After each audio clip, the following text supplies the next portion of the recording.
When I say, who's the master? You say,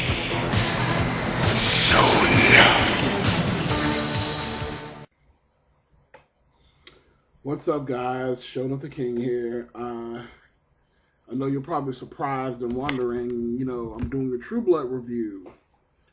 I haven't actually done a True Blood review in about 2.5 years since the season of when Bill got turned into a god. Reason why I haven't been doing a True Blood review is because, quite frankly, the show's quality has declined so much that it wasn't worth my time. Now, keep in mind, I have been actually watching the show, but I just haven't been compelled, so to speak, to do any reviews.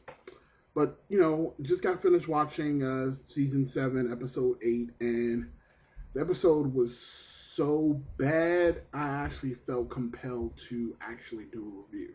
So this will be a review / rant, and I'm going to try to keep it under 10 minutes, probably between 10 to 15 minutes.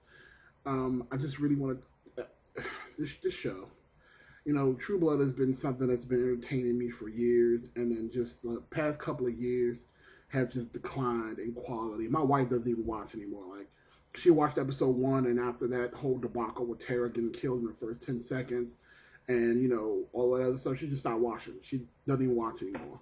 But to me, I'm a trooper. I like to continue on what I started, so I still watch. But anyway, let's get into this review / rant.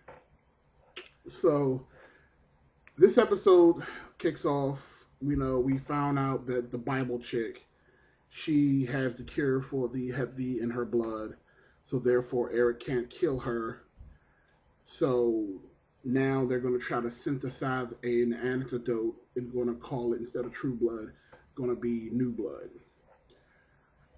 So they end up capturing her and taking her away, and Eric bites her, gets cured, and is sworn to secrecy because, again, they want to make money off of this. Whatever. What I really want to talk about is a few storylines that literally came to the weakest conclusions I have ever seen in my entire life. The weakest conclusion. Let's start off with the Jason Stackhouse one. So, we all know that Jason's a whore. He screws anything with 2 legs. It even started to look like he was getting ready to screw Hoyt's new girlfriend that he bought when he came back. And what was up with her trying to go with him to the other chick's house? What if this person is saying he's going to an emergency and she's like, I don't care, I'm going with you. Bitch, you about to go to your... I can't. Anyway, so Jason screws over another girl, and for his trouble, she captures Belflore's daughter and his girlfriend's son. And she inadvertently catches Jessica because Jessica couldn't do shit. She goes to the rescue and gets caught herself, and then Jason goes to rescue them, and then he gets caught as well. So this chick has been setting this up for at least 2 to 3 episodes. She finds out that Jason's screwing Jessica. She gives him a second chance. And then even when he gives her that second chance, she gives him the second chance, he comes back and is like, I'm basically going to break up with her so I can be with Jessica again, I guess. So she kind of says, that's the last straw. I'm going to show you, Jason. I'm going to kill everyone you love, even though they don't all belong to you. I don't know. So we have this big climactic scene. She has them all tied up to these little posts.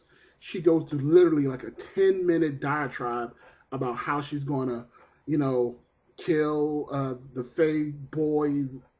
She's going to kill him first so she can watch. Then she's going to rip off the little girl's breast with this little clampy machine.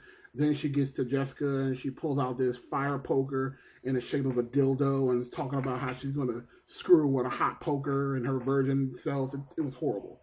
And then she gets to Jason and talking about how she's going to do all this. And again, she's monologuing like a criminal in a superhero film. She's literally monologuing, and then Hoyt comes up and shoots her in the back and she dies.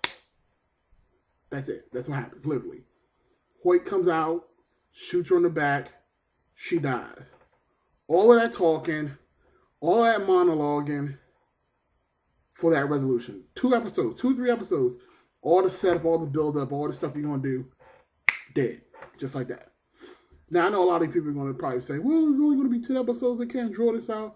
Yes, but make what you're doing have some weight. I'm not saying anyone had to die, but for it to end the way that it did was just sloppy. It's like they didn't even try it. Like, all right, we're going to do this. We're going to end their storylines. Let's just kill it right here. Boom. End of the story. It was pointless. It's pointless. So that was that. Then, the biggest clusterfuck of the entire season, we have Lafayette, criminally underutilized talent on this show. We have Tara's mama, we have Ghost Tara, and we have Lafayette's new boy toy, and the pastor. So this actually was set up from episode 2. You know, the mom started having visions of Tara on a cross, and she was talking all this Mama say, Mama sa, Mamaku sa, stuff out her mouth. She had a big snake wrapped around her. All of this crazy stuff. And, you know, she was like, my baby's trying to talk to me, and I got to figure out what's wrong. Again, this was like episode 2, 3, 4, literally like a 5 or 6 episode thing that they were doing this. And I'm like, oh, what's going to be the big secret? It's going to be a big revelation. Tara's coming back and the True Blood and blah, blah, blah, blah, blah. It was so bad. You want to know what this was all about? So, Tara and her True Blood vision directs them to their old house they used to live in a long time ago. And they direct them towards the front yard where Tara's digging a hole like a prairie dog. And Lafayette and the mama's out there in front of the yard doing the exact same thing, digging. So the pastor shows up. He decides to go on a True Blood trip so they can all once and for all figure out what this big secret is. And you want to know what the big secret is? Wait for it. Tara's the reason why her daddy ran away. Yep. So Tara's dad was an abusive dick.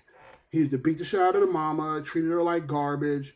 And when he came home from work one day, he was looking for his gun, presumably to kill the mom. So Tara, with her quick thinking, took the gun, and instead of killing the dad, she hid the gun in the front lawn in a shallow grass. She didn't have a shovel. She basically just moved some grass around and hid the gun in the grass. So that's what she wanted them to find, is the gun. And I guess the symbolism is that she's the reason why the dad left, because he couldn't find his gun. Yeah. So the dad got upset and was like, I can't do this anymore. I can't find my gun to kill you, so I'm going to leave. And you're going to have to do this by yourself. And the mom was sitting there running behind her, please don't leave me. I can't do this by myself. Ridiculous. So that was it. And then Tara's mom was like, baby, that's not your fault. I'm your mama and I was supposed to protect you. I'm sorry, I'm good. So Tara goes off into the ethereal space and whatever. Just a waste of time. Waste of 5 episodes. That was it. So we probably won't hear from them anymore because whatever. Anyway, so the last thing I want to talk about, because again, we're getting close to the 10-minute mark. Let's talk about Sookie and Bill. So they have their, episodal Sookie titties. I don't ever get tired of seeing, Sookie Stackhouse naked. I'm not going to lie. Whatever. So her and Bill, but I will say, watching her and Bill simulate having sex, knowing that they're married and they could have been possibly having real sex, was kind of weird, though. I will say that. So, Bill's got the Hep B. It's like accelerated because of Sookie's fairy blood. Eric comes over to the house to let Sookie know that he's okay. And of course, Sookie's like, look, Bill's sick. We need to cure him too. I need it now. And she's just being very impatient. And Eric's like, look, I'll be back here tomorrow. We'll take care of it. That's not enough for Sookie. So she goes back to Fantasia the next morning and confronts them in the Fantasia bar. And is like, can I speak with Eric alone? And then nothing actually comes up from it. He pretends to compel her to leave, and then that's it. So her actually going in there and risking her life actually meant nothing because she ended up turning around and leaving almost immediately. But in turn, she goes back and she read the mind of the guy found out that there was something in the basement, goes back and finds that's the Bible chick.